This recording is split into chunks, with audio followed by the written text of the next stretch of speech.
Assalamualaikum warahmatullahi wabarakatuh. Kami dari kelompok 6 akan menjelaskan masalah klasifikasi belanja daerah. Kelompok 6 terdiri dari saya sendiri, Anang Badru, yang kedua ada Arini Damayanti, yang ketiga ada Arnova Witiernida. Materi pembahasan kita yaitu ada paradigma New Public Management yaitu NPM, yang kedua ada klasifikasi belanja daerah, yang ketiga ada faktor klasifikasi belanja daerah. Paradigma New Public Management. Model pemikiran ini dikemukakan oleh David Osborne dan Ted Gebler pada tahun 1992 dalam konsep Reinventing Government. Osborne dan Gebler menyarankan agar menyuntikkan semangat wirausaha ke dalam sistem administrasi negara. Birokrasi publik harus lebih menggunakan cara steering atau mengarahkan daripada rowing atau mengayuh.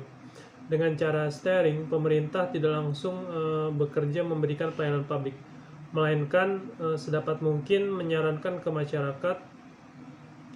Peran negara lebih sebagai fasilitator atau supervisor penyelenggaraan urusan publik.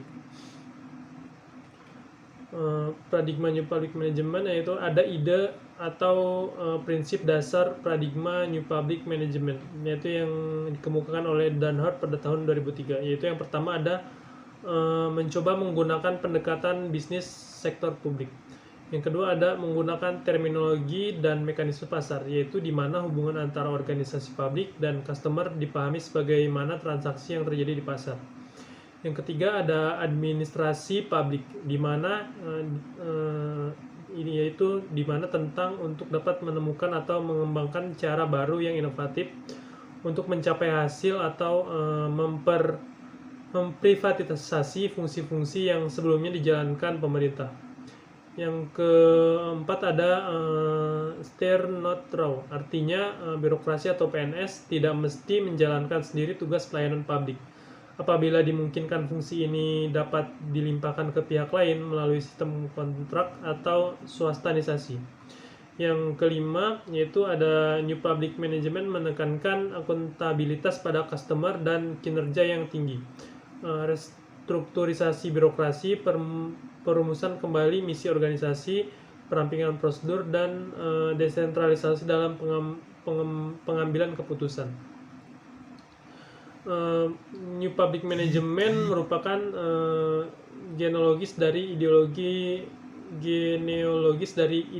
neoliberalisme karena menganjurkan pelepasan fungsi-fungsi pemerintah kepada sektor swasta. Nah, di sini ada 10 prinsip pemerintah yang berjiwa wirausaha. Yang pertama ada pemerintahan katalis, yaitu pemerintahan katalis sendiri merupakan suatu fungsi yang mampu memisahkan sebagai pengaruh atau membuat kebijakan, peraturan atau undang-undang dengan fungsi sebagai pelaksana, kemudian menggunakan berbagai metode untuk mencapai organisasi publik untuk mencapai tujuan. Memilih metode yang paling sesuai untuk mencapai efisiensi, efektivitas, persamaan, bertanggungjawaban, atau fleksibilitas. Yang kedua ada pemerintah milik masyarakat. Pemerintah yang memberdayakan bukan melayani. Pemerintahan mengalihkan wewenang kontrol yang dimilikinya ke masyarakat. Masyarakat diberdayakan sehingga mampu mengontrol pelayanan yang diberikan oleh birokrasi pemerintah. Yang ketiga ada pemerintahan kompetitif, yaitu pemerintahan yang menginjeksikan semangat kompetitif ke dalam pelayanan publik. Yang keempat ada pemerintah yang digerakkan oleh misi pemerintah, yang mampu merubah orientasi, dan pemerintah yang digerakkan oleh aturan. Yang kelima ada pemerintahan yang berorientasi hasil, yakni pemerintahan yang membiayai hasil bukan input. Yang keenam ada pemerintahan yang berorientasi pelanggan, yaitu pemerintahan yang memenuhi kebutuhan pelanggan bukan birokrasi. Yang ketujuh ada pemerintahan wirausaha. Pemerintahan wirausaha yakni pemerintahan yang menghasilkan profit bukan menghabiskan, berupaya untuk meningkatkan sumber-sumber ekonomi yang dimiliki oleh institusi pemerintah dari yang tidak produktif diusahakan berproduktif seperti itu. Yang kedelapan ada pemerintahan antisipatif, yakni pemerintahan yang berorientasi pencegahan bukan penyembuhan. Maksudnya adalah pemerintahan antisipatif adalah suatu pemerintahan yang berpikir ke depan. Pemerintahan berusaha mencegah timbulnya masalah daripada memberikan pelayanan untuk menyelesaikan masalah. Dengan menggunakan pencegahan strategis, pembiaran visi masa depan, dan berbagai metode lain untuk melihat masa depan. Yang kesembilan ada pemerintahan desentralisasi, yakni merupakan pemerintahan yang digerakkan oleh hierarki menjadi pemerintahan partisipasi dan kerjasama tim.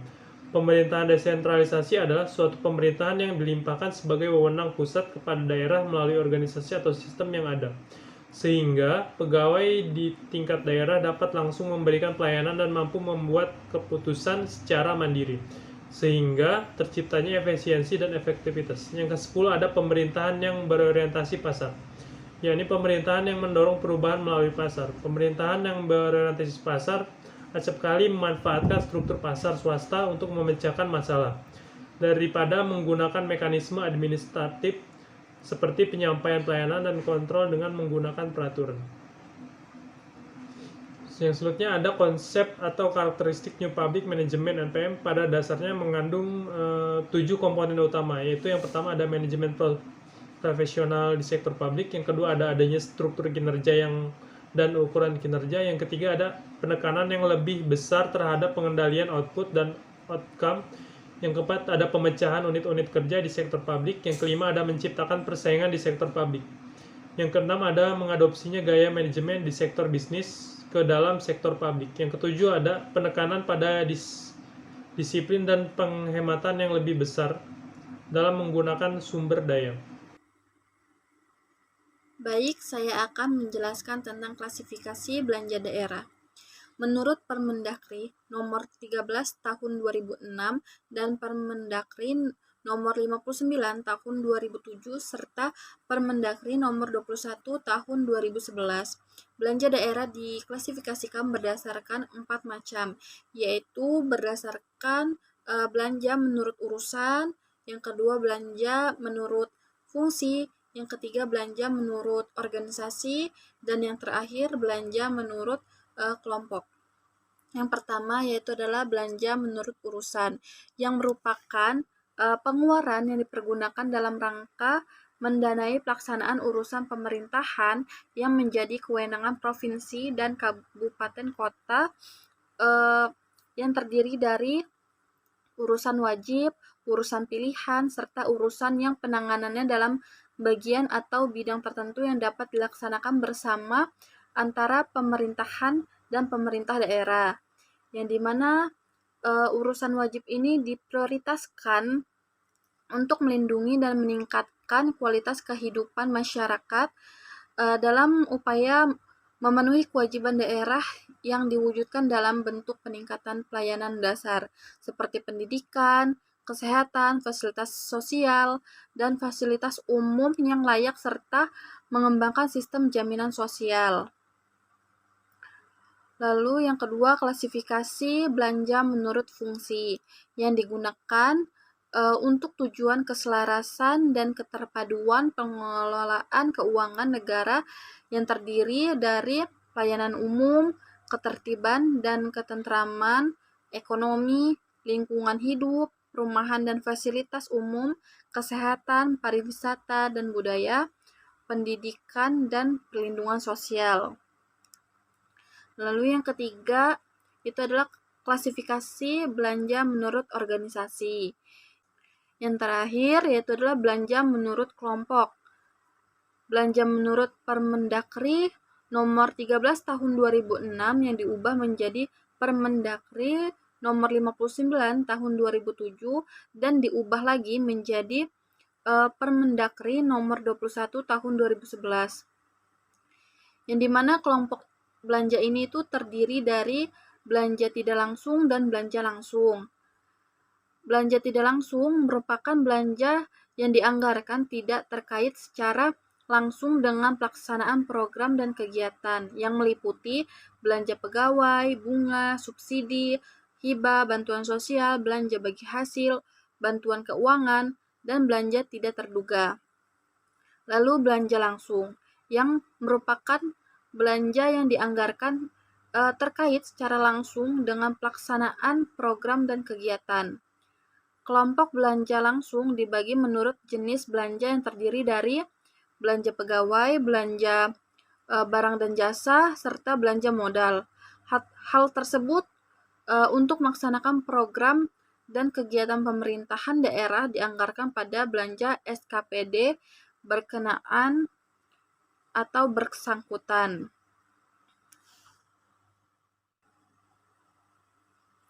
Menurut Permendagri Nomor 64 Tahun 2013 tentang penerapan standar akuntansi pemerintahan berbasis akrual pada pemerintah daerah, belanja daerah dikelompokkan sebagai berikut, yaitu ke-1 belanja operasinya, yang kedua belanja modal, dan yang ketiga adalah belanja tak terduga. Poin yang ketiga yaitu faktor klasifikasi belanja daerah. Berdasarkan dalam pasal 55 Pemerintah Nomor 12 Tahun 2019 memiliki beberapa faktor klasifikasi belanja daerah yang terdiri atas belanja operasi, belanja modal, belanja tidak terduga, dan belanja transfer. Yang pertama, belanja operasi, yaitu yang dibuat untuk pengeluaran anggaran agar kegiatan sehari-hari pemerintah daerah dapat memberi manfaat walaupun berjangka pendek.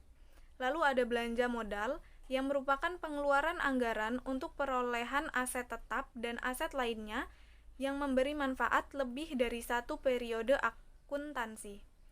Adapun belanja tidak terduga merupakan pengeluaran anggaran atas beban APBD yang diperuntukkan terhadap keperluan darurat, termasuk keperluan mendesak yang tidak dapat diprediksi sebelumnya.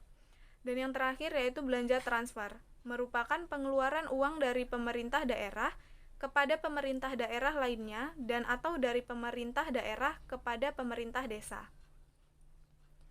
Klasifikasi anggaran pemerintah belanja daerah atau APBD menurut akun, kelompok, jenis, objek, rincian objek, subrincian objek. Belanja daerah dikelola berdasarkan kewenangan pengelolaan keuangan pada SKPD dan SKPKD meliputi 1. Belanja operasi yang terdiri dari belanja pegawai yang kewenangan pengelolaannya di tangan SKPKD, SKPD, dan BLUD. Belanja barang dan jasa yang kewenangan pengelolaannya di tangan SKPKD, SKPD, dan BLUD. Belanja bunga, kewenangan pengelolaannya di tangan SKPKD dan BLUD. Belanja subsidi, yang kewenangan pengelolaannya di tangan SKPKD dan atau SKPD. Belanja hibah dan belanja bantuan sosial, di mana kewenangan pengelolaannya di tangan yang sama, yaitu SKPKD dan atau SKPD. Poin yang kedua, belanja modal yang kewenangan pengelolaannya di tangan SKPKD, SKPD, dan BLUD. Yang ketiga, belanja tidak terduga yang kewenangan pengelolaannya hanya di tangan SKPKD. Dan yang terakhir, belanja transfer yang sama halnya dalam kewenangan pengelolaannya di tangan SKPKD.